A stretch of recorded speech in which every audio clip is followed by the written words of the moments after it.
ఈరోజు కరీంనగర్ మున్సిపాలిటీకి సంబంధించినటువంటి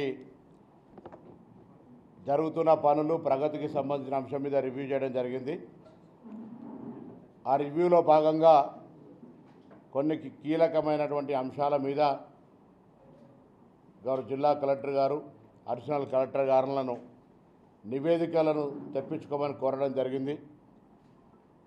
ఇంజనీరింగ్ సెక్షన్కు సంబంధించి కావచ్చు, అందులో సీఎం అస్యూరెన్స్కు సంబంధించినటువంటి 80 పనుల్లో జరిగినటువంటి పనులకు సంబంధించినటువంటి కావచ్చు, ఇంకా ప్రారంభం కాని పనులకు సంబంధించి కావచ్చు, ఒకటే పని కింద వర్క్స్ లిస్టు లేకుండా 37 కోట్ల ప్రతిపాదనలు చేసినటువంటి అంశం కావచ్చు, ఇటువంటి అన్ని అంశాల మీద క్షేత్రస్థాయి లోపల అసిస్టెంట్ ఎగ్జిక్యూటివ్ ఇంజనీర్స్ నుంచి అక్కడున్న పబ్లిక్ డిమాండ్ను, అక్కడ దానికి సంబంధించిన ఆవశ్యకతను అసిస్టెంట్ ఎగ్జిక్యూటివ్ ఇంజనీర్ స్థాయి నుంచి ఒక పేపర్ తీసుకొని దాని మీద ప్రాసెస్ చేసి కంప్లీట్గా ఇంజనీరింగ్ వర్క్ సంబంధించినటువంటి యాక్టివిటీని అబ్జర్వ్ చేయమని చెప్పడం జరిగింది.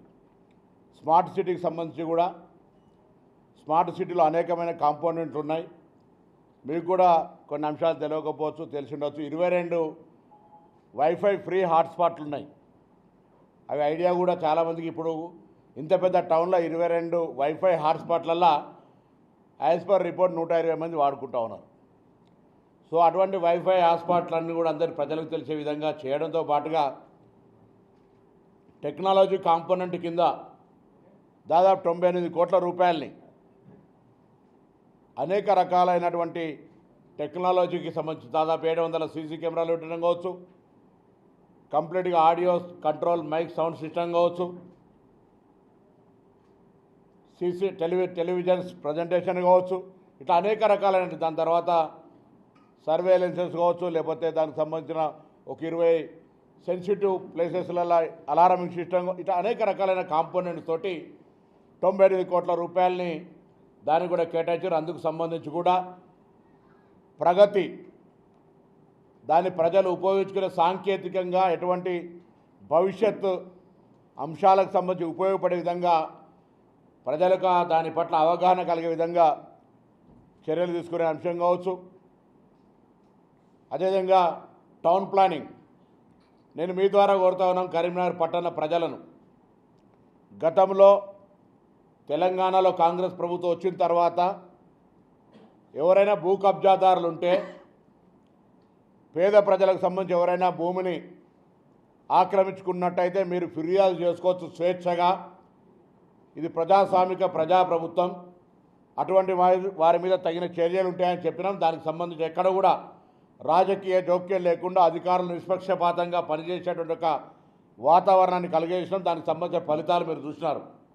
అదేవిధంగా మీ ద్వారా ప్రజలను కోరుతా ఉన్నాం, 2 రకాలైనటువంటి అంశాలు టౌన్ ప్లానింగ్లో. ఒకటి, పూర్తిగా ప్రభుత్వ స్థలాల్లో ఆక్రమించుకొని అనధికారికంగా, అంటే అధికార దుర్వినియోగం ద్వారా పర్మిషన్లు తీసుకొని కట్టినటువంటి వాటి వివరాలను టౌన్ ప్లానింగ్ స్వయంగా అటువంటిని లిస్టును హ్యాండ్ ఓవర్ చేయమని చెప్పినాం. లేదా రెవెన్యూ శాఖ తరఫున ఆర్డీఓ గారిని కూడా కరీంనగర్ పట్టణంలో ఉన్నటువంటి ప్రభుత్వ స్థలాల లోపల ఎక్కడెక్కడ అటువంటి భవనాలు కట్టినారో వాటి వివరాలను కూడా స్పష్టంగా తీసుకోమని చెప్పినాం. వాటి మీద ఆ వివరాలను వచ్చిన తర్వాత ఒక సాంకేతికపరమైనటువంటి ల్యాండ్ గవర్నమెంట్ అనేటువంటి సర్టిఫికేషన్ రెవెన్యూ ద్వారా ఇది ఇల్లీగల్గా ఉంది, మున్సిపల్ పర్మిషన్ అనాథరైజ్గా తీసుకున్నారు, లేదా ల్యాండ్ డాక్యుమెంట్ బోగస్ చేసినారని వారి నుంచి కూడా క్లారిఫికేషన్ తీసుకున్నాక అటువంటి భవనాల మీద చర్య తీసుకోవడం కావచ్చు, అవన్నీ కూడా జరుగుతాయి. దాంతోపాటుగా ఎందుకంటే అనధికారికంగా, అనుమతులు లేకుండా, అక్రమంగా, అవినీతికి పరంగా ఉండేటువంటి విధంగా కొన్ని భవన నిర్మాణాలు వచ్చినటువంటి ఫిర్యాదులు వచ్చిన దృష్ట్యా వాటి మీద సమగ్ర విచారణ చేయమని చెప్పి ప్రభుత్వం తరఫున జిల్లా అధికార యంత్రాంగాన్ని ఆదేశించడం జరిగింది. దాంతోపాటుగా శానిటేషన్ అనేటువంటి సంబంధించి ఉన్నటువంటి వెహికల్ మేనేజ్మెంట్ సిస్టమ్ కావచ్చు, దానికి సంబంధించినటువంటి ఉన్న ఇతరత్ర అంత కాంపోనెంట్స్, కలెక్షన్ ఆఫ్ మెథడ్ కావచ్చు, అనేక రకాల అంశాలు ఉన్నాయి. దానికి సంబంధించి కూడా ప్రత్యేకించి గౌరవ జిల్లా కలెక్టర్ గారు వచ్చే వారం నుంచి ప్రతి వారం ఒక్కొక్క విభాగాన్ని, ఒక వారం శానిటరీ అయితే, ఒక వారం టౌన్ ప్లానింగ్, ఒక వారం ఇంజనీరింగ్, ఒక వారం రెవెన్యూ, ఇట్లా ప్రతి నెల ఒక్కొక్క వారానికి ఒక్కొక్క విభాగాన్ని సమీక్షించే విధంగా ఒక మ్యాండేటరీ ఒక ప్రొవిజన్స్ క్రియేట్ చేసుకోమని చెప్పడం జరుగుతోంది. దాంతోపాటుగా మున్సిపల్ జనరల్ ఫండ్స్ కావచ్చు, లేదా ఇతరత్ర జరుగుతున్నటువంటి పనుల్లో ఎక్కడైతే ఆ వర్క్స్ కంప్లీట్ అయ్యి రికార్డ్ అవుతూ ఉన్నాయో, పని చేసినటువంటి వాళ్ళు ప్రాధాన్యత రకంగా వాళ్ళ బిల్లు పొందలేకపోతూ ఉన్నారు.